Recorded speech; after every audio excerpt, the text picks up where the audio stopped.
Hello, welcome back to Rambling in a Closet. My name's Kyle. It's a Thursday. Got back from Miami with the gal. We spent a couple days over there doing some sightseeing, some vacationing, or I guess I don't want to call it a vacation, some time off because it's only a few hours away. So it's like a quick drive, and then you're there, and then you deal with the Miamians, and then you come home. It's kind of fun. But if it were up to me, I'd stay home. Not going to lie. But the gal likes it. She likes going. She likes seeing the city. She's definitely more of a, I guess, city person than I am. I don't like the concrete jungles too much. It's a little bit much. I mean, I can see the appeal, right? I totally get it. But yeah, not my thing. And this is a funny part of the gal and I's relationship. I mean, it's not like I've tried to hide it at all. She knows how completely. I've told her, I said, hey, if it wasn't for you, I would not ever go to Miami unless like to go to the airport, or I went there to pick up a guitar one time. So that's about it. It's a useful hub to get things that you can't acquire when you're on an island like Key West. But other than that, it's completely pointless to me. But she knows this. And I'm not trying to hide it. But at the same time, she goes, well, then, Kyle, I feel bad about taking you there because you don't want to go, and I feel like I'm just dragging you along. And I go, no, I'm with you. It's all good if I'm with you. Like, that's the only reason I'm going. It's because you're going and you want to go. I want to get you to have a fun time, and I want to have a fun time with you while you're doing it. And I can set aside my personal tastes or lack thereof for city style and hang out with you and be around you. And I get to be totally honest while also I get to be totally honest without sacrificing what I believe while also making the gal happy. And I don't know. I get the sense, and I don't know whether or not this is from movies or culture or from friends and family, but you get this sense that you kind of have to deal with your significant other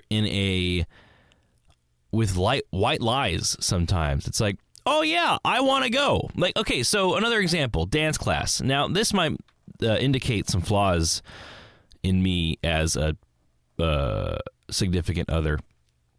But dance class, okay. The gal likes to dance, and she would love it if we could become super successful bachata or salsa dance partners and like choreograph something and, show off our style. Whereas me, I'm like, I don't get dancing. I like having a couple drinks in me and then bumping around and being silly while there's some good music going. But actual dancing, like where you have to go to practice, no, I don't get it. It's strange to me. I don't know what it is. I don't know why. I don't know if it's some, weird childhood thing that popped in my head. Maybe I saw Dancing with Stars and I thought, oh my gosh. I just felt bad things when I was 5 years old. I don't know. But it's just weird to me. I don't like it. It makes me uncomfortable. It's a little bit too showy. It's like the way you touch other people sometimes also is too intimate. So I don't understand dancing with people you're not with. I don't get that. Slow dancing, fine, like a daddy-daughter dance sort of thing. Like, I understand that, but when it comes to like bachata and salsa, I don't get it. It seems a little bit too intimate to me. So totally not my thing, and it totally hasn't been my thing. And when the gal started talking to me about it, I was pretty honest with her, but not in a mean way. I didn't say, oh, dancing's stupid, and I don't get it, and I think it's silly, and I mean, I kind of said some of that, but in a much nicer way. No, but really I said, it's really not my thing. Gosh, it makes me uncomfortable for this, that, or the other reason. But, I mean, I'll totally go with you, and maybe I'll change my mind, right? Maybe I'll, and then, she kind of said something like, oh, no, Kyle, I don't want to get you to do something you don't want to do. And I went, what? I understand. I get that, but you want to do it, and so I got to at least try it, right? I can't just shoot it down right away. We went to dance class. Wasn't that great for me? I had to dance with strangers, and so after a couple months, we finally made not a couple months of going to dance practice. We went one time, and then we got busy the rest of the time. And then we had a free day to go back to dance class, and I said, okay, fine, but I'm not dancing with other people. I'm only dancing with you, and then when everybody else is dancing together, I'll go off in a corner or whatever and like practice on the steps or something and just do my own thing. I don't want to do that. You dance with other people, I get it. It's different for you. This is like a social thing. You can learn things from other people. I'll be over here minding my own business. I don't like it. And that worked for a little bit, but we haven't been back again since because we've been busy. Like, actually, I've been working on nights, unfortunately, and I only have one day off where I can ask off for, and it's not going to be that night because we want to have a night where we do virtually nothing because we work all the time. Sometimes I'll get Monday night off, so it'll work. But I was very honest with her. I know I'm rambling really badly right now, but I am coming to a point. I was very honest with her. I said, I do not like this. I think it's silly. If it weren't for you, I wouldn't go. But I was able to articulate it in such a way that we still ended up going. It's not like I totally turned her off to the idea of taking me to dance class because I said, hey, I'm willing to try, Here are the conditions. Like, I'm not going to dance with other people, but let's do it, Okay, I can be uncomfortable for an hour, right? We can all be uncomfortable for an hour. That's fine. But another problem is we have to also commit. We have to practice a little bit at home sometimes, and we're lazy, We do other things. And maybe that could be me, but the thing is if we pursued everything we always wanted to do, we'd never have any time to do anything. So we have to prioritize. But yeah, I was just honest with her. I didn't dance around it. I didn't tell her what she wanted to hear. And I feel like the outcome was the same, if not better, because now I'm not torturing myself doing something I don't want to do. And now she's not being led along thinking, oh, he likes this. And I just finished reading this book called Collective Illusions by, I think it's Todd Ross. Wow. Great book. And I don't want to repeat too much of it because I don't want to take responsibility or take ownership for regurgitating things I've heard on an audiobook. I'll take responsibility, but I don't want to take ownership. So from here on out, just know that these ideas are highly influenced by this book. I am making my own sense of it and talking to you and thinking about it. But it's not like this came out of nowhere. I have a reason for thinking about this stuff. I highly recommend the book. It's only like 6.5 hours long, or however long that takes you to read. It's like a regular size book, pretty small. I guess small, medium. And it's great. And it's about how we all kind of just, white lie to each other to be nice, and we're all going through these collective. I mean, that's a small part of it, right? I'm obviously going to have my own interpretation of this book and what I gleaned from it versus what you'll glean from it if you read it. But yeah, it's fascinating. It's about how we're all kind of leading each other along on these collective illusions and sometimes collective delusions. And an example of it is. So an example he uses in the book is kind of like what I was using with the dancing thing. You're at dinner with a family, and they're serving you food, and the food sucks. And let's just say it doesn't suck. Let's just say it's a little dry. Like, it could be better, but there's like one or two things that are off, like dry turkey. The turkey's a little dry. So you have 6 people there, and she goes, so, you guys like my turkey? And everybody looks up with all the same thought going, this is a little dry. And they go, yeah, it's great. Because, of course, you're not gonna, right? Of course, right? Question mark? Of course. You're gonna be nice, and you're gonna say, yeah, it's great, thank you. As you're trying to moisten your meal with mashed potatoes, you're gonna try to enjoy it more, but you're not gonna be honest with her because you don't want to hurt her feelings because, oh my gosh, it's so great, she had you over, you're having a good time, and you don't want to just be like, oh yeah, the food kind of sucks. You don't want to say that, but of course you're not going to say it like that if you were going to say something like that, but you still don't want to do it in the first place because maybe you're not that articulate. Maybe you don't want to cause conflict. Maybe you don't know how to say something like that. So you just say, yeah, it's great. But what happens after that, I think, or at least what I took from the book, I imagined what would happen after the situation. The gal would go, oh my gosh, everybody loved my turkey. I put it in for 5 minutes longer than I thought I should have, but it seems like it's perfect. I guess every time I make turkey now, I'm going to leave it in 5 minutes longer. And now every time this poor gal makes turkey, it's going to be dry. And the guests are going to go, nah, but they're going to say, oh, it's great. And then she's going to go, oh, 5 more minutes is even better. And so she's going to do 5 more minutes, and it's going to be dry. So what do you do in that situation? And, well, there's a couple options. If you accept that lying is always bad, and if you accept that lying is a misinterpretation or a purposeful inaccurate interpretation of reality being related to someone, I don't know, that's probably a really crappy way of saying it, but you get it. A lie is a lie. And if you say that you think her food is good when you don't, that's a lie. So how do you share your feelings with this person who has allowed you into their home to cook you a meal from scratch? I mean, they didn't grow the turkey, but you know what I mean. How do you let them know it's a little dry? You got a couple options. Well, on her end, maybe don't ask how everything is right in front of everybody. Don't ask how the food is sometimes. I don't know. I feel like when you ask someone, you're inviting the lie, so to speak. So sometimes I just don't ask. Like, I've made food for people, and I just won't ask. And I'll see what happens. And I notice that if they don't say anything, they might not like it. And that's fine, because then you know, oh, okay, maybe I shouldn't do this again. I mean, it's not like it's the end of the world. It's not like they think you're a terrible person because your chicken vinegar saute is a little bit too vinegary. I mean, my problem is my taste buds are so diluted, I put a little bit too much salt in things. And so I imagine that some people in the past have gone, ugh. Now, some people in the past have gone, oh my God, this is perfect.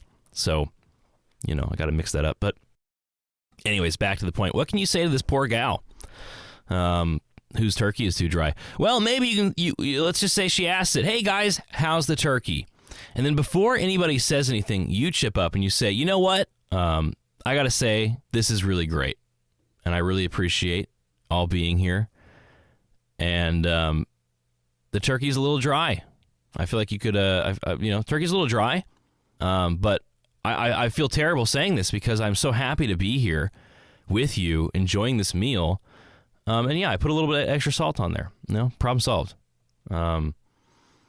And the mashed potatoes are really helping. Those are great. The green beans, oh my gosh, I feel like you cooked those to perfection. So really awesome job. But only because you asked. I'm just letting you know. I think the turkey's a little dry. But seriously, like I said, I don't want to say that because this is so great. I'm so appreciative of being here, and it's so great. And you're such a wonderful host, and your house is beautiful. Like, don't oversaturate the compliments, right? Really be a little more diplomatic than I'm being, but I'm just giving ideas here. There are ways of being honest.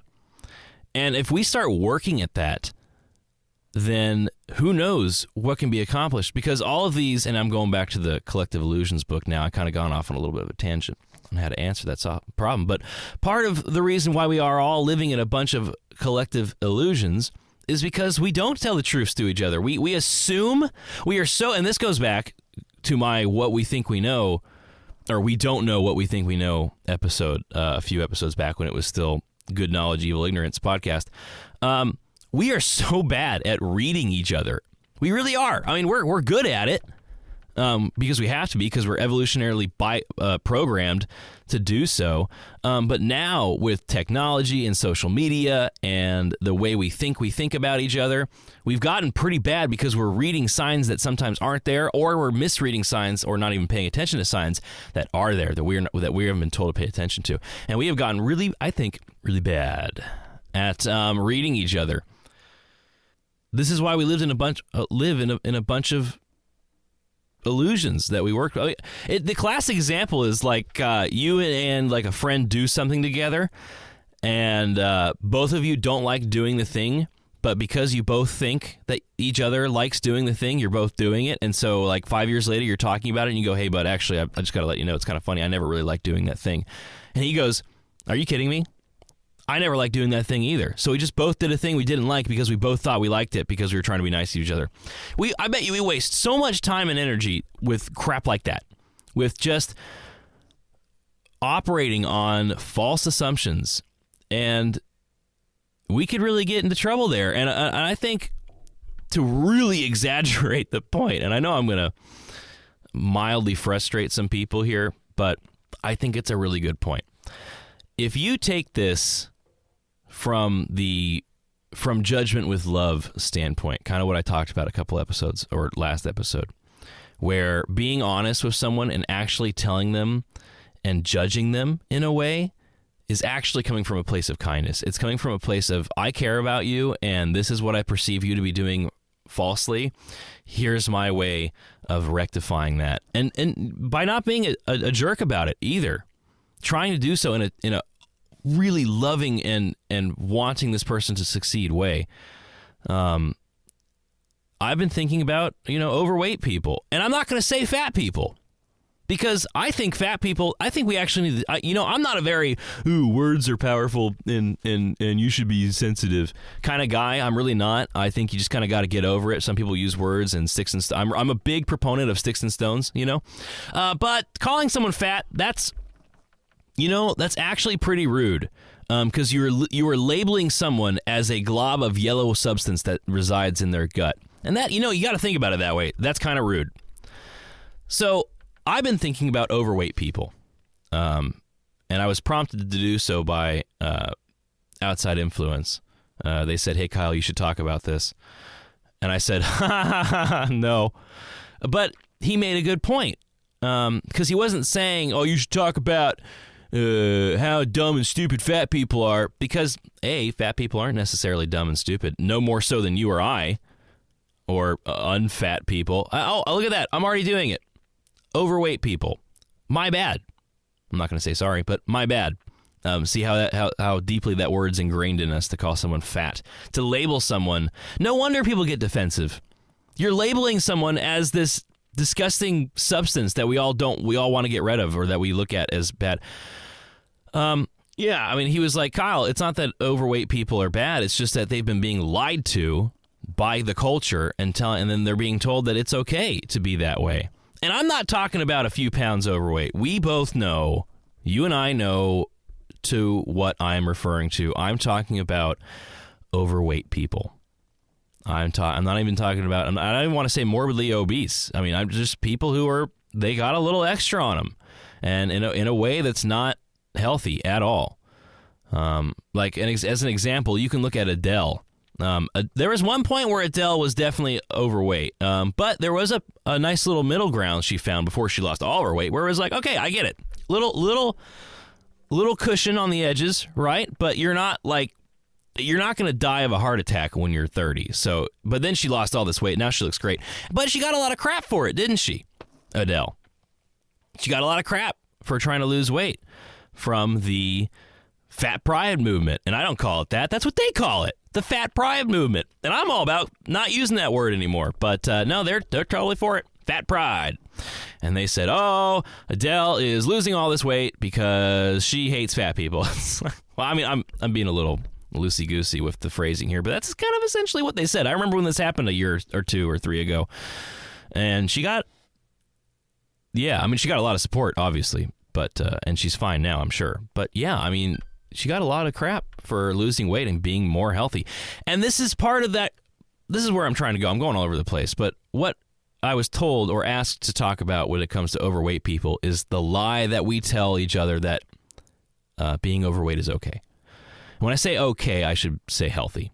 Like, you can actually be overweight. And when I say overweight, I mean dozens of pounds overweight. I mean 40, 50, 60. I mean, I fluctuate between about 20 pounds. I go up to like 190 on my really bad time. I haven't been to 190 in a while.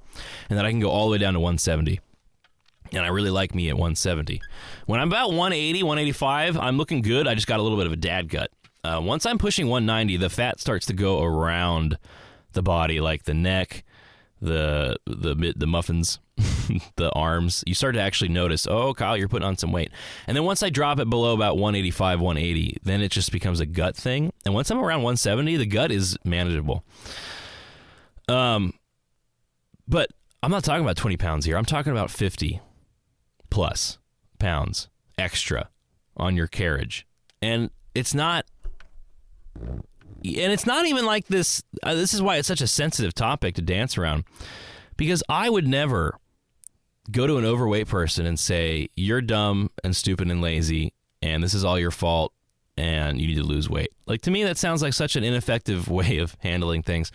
But it seems like that's what we all assume we're doing when we talk about overweight people. It's like, no, you have to accept them just the way you are. No, Kyle, you got to accept them just the way they are. You can't judge them for life choices. And it's like, why not? I care about. I actually care about this person. This person who is going to have heart problems later on in life, who's going to have cholesterol issues or whatever. I don't know all the other.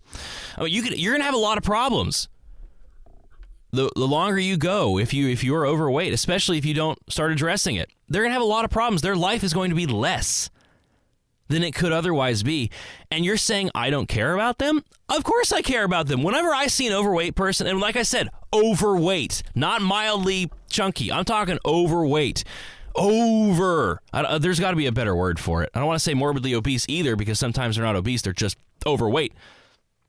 I get sad because they're being told they're probably not being told by the people who matter, hey, buddy, let me help you lose some weight. Maybe they are, but sometimes they're not. I know it because I look at some of the overweight gals walking through Key West. The amount of confidence they have with their apparel, or maybe it's a lack of confidence. I don't know how that works, but it's incredible how confident some of these gals are in the clothes that they wear despite what they got going on. I have a mild dad body, and I wear Hawaiian shirts to cover it up. Like, I know I'm overweight. Not overweight in the way I've been describing it, but I could lose some pounds. I totally could, and I should, because it's healthy for me not to have this little gut here. It's not the end of the world. I'll be fine. I'm not overweight to the point of severe health issues, but I could be better. And if someone were to look at me and say, like, my gal, she looks at me and goes, Kyle, you eat too much this week. You got to work out that gut. Like last night, actually, just last night, she said that. She looked at me and went, that's Miami looking right there. And she knows what I'm going to do. I'm going to get back on the intermittent fasting, because I don't intermittent fast when I'm in Miami. Are you kidding me? There's a good breakfast. But now that I'm back home, I'm not eating until 4 o'clock again, so I'll trim down that gut and get back to a nice little 175, 180. I feel like I have to work out to get down below 170, and I'm lazy. But see, at least I accept it. I'm lazy. This is why I intermittent fast, because this is the lazy way of dieting. I don't have to change the way I eat as much. I have to be a little conscious of it. But I just don't eat for half the day, and that keeps me in balance. And, if someone were to come up to me and say, for whatever reason, if they were prompted about my weight, if someone were to come up to me and say, yeah, Kyle, you're fine. Like, I get what they're saying. You're fine. Don't worry about it. It's no big deal. But if they say, oh, no, you're totally okay. Everything is great. Keep it up just the way you are. You're beautiful just the way you are. I would know that was a lie. I would know it, right? And so I wonder if overweight people don't know that too when they're being told, no, you're great just the way you are. Don't worry about it. It's genetic or whatever. It's just who you are. Be beautiful and brave and big. I don't know if they believe that. And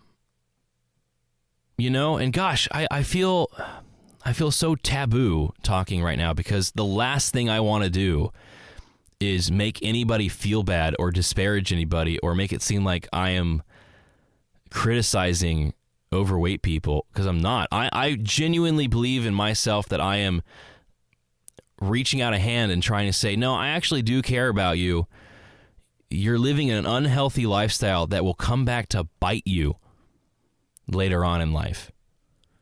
And I know it sucks, because you know what? Your parents probably overfed you, and they probably set you up for this lifestyle by not paying attention to what they were feeding you. Or this was a you thing. Maybe you hit a massive depression. Maybe you were doing just fine. I know plenty of people who gained 50 pounds after being like totally slim in high school. And that happens sometimes. You start a job where you're working so much that you just eat to help with the stress, or maybe you're just eating and not working out because you're working so much. Maybe you're anxious. I bored eat. This is my problem, is when I'm bored, I eat. And so I have to watch that. This is why the intermittent fasting thing helps me, because I just don't eat, despite how bored I'm getting. There could be a plethora of reasons why you've put on some pounds there, buddy. I'm not saying you're a bad person. I hate this. This is why I thoroughly dislike the fat pride movement, because you're looking at me, not you, but the fat pride people. They're looking at me and they think, you're such a bad person, Kyle. You can't accept these people the way they are, and you're going to cause them pain and suffering, and you're going to make their lives worse. And I'm going, I thoroughly disagree with you. I think you're making their lives way worse by telling them you're good just the way you are. Don't worry about it. When doctors tell you should lose weight, they're just being fat phobic. It's like, no. Go do something else for a living and stop telling people who have health issues that, I mean, imagine if you do this with anything else. I'm trying to think of like a thing. I don't know. I mean, cancer. I don't want to compare. It's just because I'm not able to think. It's a little early this morning. I don't want to compare being overweight to cancer, but let's just say you had cancer and someone told you, don't worry about it, bud. It's just a part of your body. Like, that's just totally normal. Like, you're perfect just the way you are. Don't do anything about it. Well, you're going to die. And overweight people don't make it that long. You know, I mean, do you see how many 60-plus-year-olds do you see that are overweight in the way that I'm describing it? Not many. And there's a reason behind that. You know, that they get heart disease. There's a whole bunch of other problems that happen that I can't list because I'm not a doctor, but they're not good.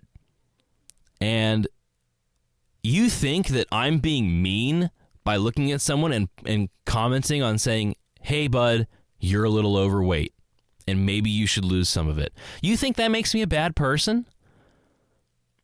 I couldn't disagree with you more. I think that now let's go to the other extreme real quick. I wanted to make this point 40 minutes ago. This is what I've been building up to. There is a difference between people like me who genuinely want to tell the truth and who genuinely want to make people's lives better, and that's what I'm trying to do. And I will fail at it, and I'm not perfect, and I'm not going to do it all the times right, but at least, I mean, I'm telling you, that is genuinely what I want to do. Look at the other side of the aisle, and look at the people who say, oh, I'm not an asshole, I'm just honest. I'm not that person. I want to clarify. There are people who will hide behind the guise of honesty, and really they're just being jerks, and they are just being assholes, and they are just trying to cause pain and make fun of people. Those totally exist, and I've met those people, and I know you have too. The people who say, you know, people think I'm a jerk, but it's really just because I'm honest, and they can't handle the truth. And I think, you are so delusional, my friend, if you think that you're just being honest. If you're being honest and people think you're an asshole, there's a high likelihood that you're just being an asshole, and by saying things that could be called true, like you're fat. If you have someone go, yeah, you're just pretty fat, you know, I'm just being honest, man, you're just fat, and you're lazy, and I'm just being honest. You know, it's like, you're not going to really help out here. There is a difference. I am not that person. I am not just going to go around and be honest with people, especially unprompted. And what's funny about the I'm just honest people is they're sometimes doing it when they're unprompted. So they're just going around being honest. Like people who don't have a censor button, like people who don't have a thought, a voice in their head going, I probably shouldn't say that. I have that voice. I would like to say I have that voice. That voice is constantly telling me not to say something or to say something. And sometimes I listen and sometimes I don't. The difference between me and the I'm not a jerk, I'm just honest crowd is that I'm going to do it right. And so I'm going to end with an example. You might be thinking or might be asking, well, Kyle, you seem to have all the answers here, Mr. Smarty Pants. So how do you tell a close friend or family member that they're overweight and they should lose weight? And I'm going to tell you, or at least I'm going to try, or at least I'm going to give you an idea, and maybe you can go from there. Here's how you tell someone, and I'm totally improvising here. I'm imagining, right, that a fat friend of mine just walked up and somehow this was prompted. Kyle, do you think I'm overweight? Well, yes. I know you're overweight. And I think the fact that you're asking me that shows that we both agree on that fact, you know? I mean, you got some extra cushion, my friend. And yeah, I mean, I'm not going to lie to you, but I worry about you. You know, I see how much you eat when we go out. You know, you don't exercise. You play a lot of video games. You sit down at work. You know, you don't move a lot. And that's probably why, you know. And I remember, you know, when we were in high school, you weren't so bad, bud. Like you were all right. You and I were pretty much the same size. You know, and I get it. You started doing this, that, or the other, and you know, time flies when you're not paying attention, and we gradually grow. We gradually get bigger. It's not like you gained 40 pounds overnight. It just gradually happened, and you got more and more used to it. Maybe a pant got bigger, and you went, oh crap, and then 2 pants got bigger, and then at that point it's like, well, whatever, what am I going to do about it? But yeah, man, I mean, yeah, you're a little overweight, you know, you could lose it. But hey, I'm here for you, you know. If you want to know how I keep the pounds off, you know, this is what I do. I intermittent fast, man. You know, I wake up in the morning, I drink some black coffee and water, and I do that until about 3 or 4. And then from 4 to when I go to bed, you know, I eat some stuff. And I try to control that as well, but at least I can eat what I want to eat. I'm not eating all day or all throughout the eating period, but I am, you know, I squeeze in 2 meals and some snacks, you know, and then I sleep. I'm not eating while I sleep, and then I wake up and do it all over again. And I'm trying to stay away from fast food. You know, I'm trying to eat some, I'm not even trying to be on that much of a diet, but the basic things that we all know that's bad for us, you know, I'm just trying not to do. And maybe we could start working on that, bud. Like, you know, what's going on? And then you could reach out to them and say, you know, what do you think the problem is? Like, why do you think you're overweight? What's the problem? They could bring up genetics. They could bring up their past, their family, the way they eat, the lack of exercise. They could bring up anything, but at least you're starting the conversation. But at least you're not putting them on the defense, because you're trying to articulate how much you care about them. And I guess I didn't do a good job of that in there, but also try to squeeze in there, man, I love you, you know, and I want what's best for you. And I'm not going to lie to you. I mean, I'm not going to tell you something you want to hear just to make you feel better, because, man, I don't want you to die of a heart attack when you're 40. And I don't want to be responsible for that by telling you that you're okay just the way you are. And if this means you're going to dislike me for the next couple of days, if this means you're going to get mad at me, well, I'm going to take that, man, because it's going to be worth it. I'd rather you be mad at me for the rest of your longer life than not have that long life. And I genuinely mean that. And I genuinely want what's best for you. And I know this is what's best for you. And that goes to another part of it. Before I wrap up here, we all know that being overweight isn't good. We all know it. Even if the fat pride people want to pretend they don't. I feel like they're so shrill and they're so angry and they're so mean because deep down they do know it. And they can't have you say otherwise, because if you say otherwise, then everything they've said for the past however long they've been doing this is wrong. They're wrong. Their overweight friends and family are now subject to their own, you know, hey, you're okay, you're perfect just the way you are. Now they're contributing to the problems that are now a problem. It's all very difficult. And part of me wishes I didn't bring this up, because it is a can of worms to open, and you can't close it, because I have no idea how we've come this far. And by the way, look back, man. Look back. You don't see the weight problems you see today. There is a problem. It is a problem. But we can fix it as long as we stop lying to each other, just to make each other feel better. It's from Judgment with love, man. Like, I would not be potentially causing conflict with you if I did not love you.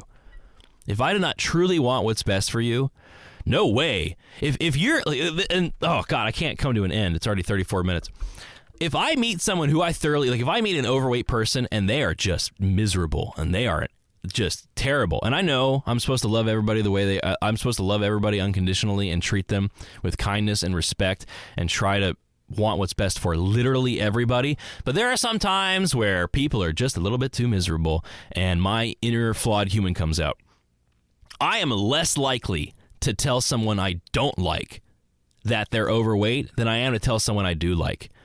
Because to me, I don't care about that person I don't like. So they can be overweight and whatever, and it's not going to affect me any which way.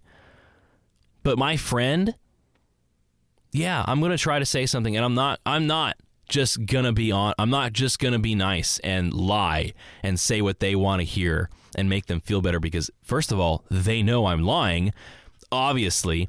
And second, because I care about them. And that's how I'm going to end this ramble. Finally, I'm going to bring it to a close.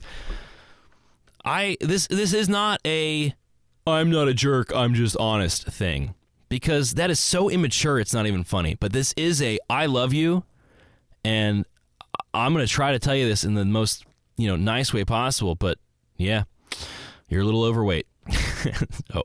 Oh man. Anyways, thanks for listening to me ramble in a closet. I'm going to go to work now, and I'll see you next time.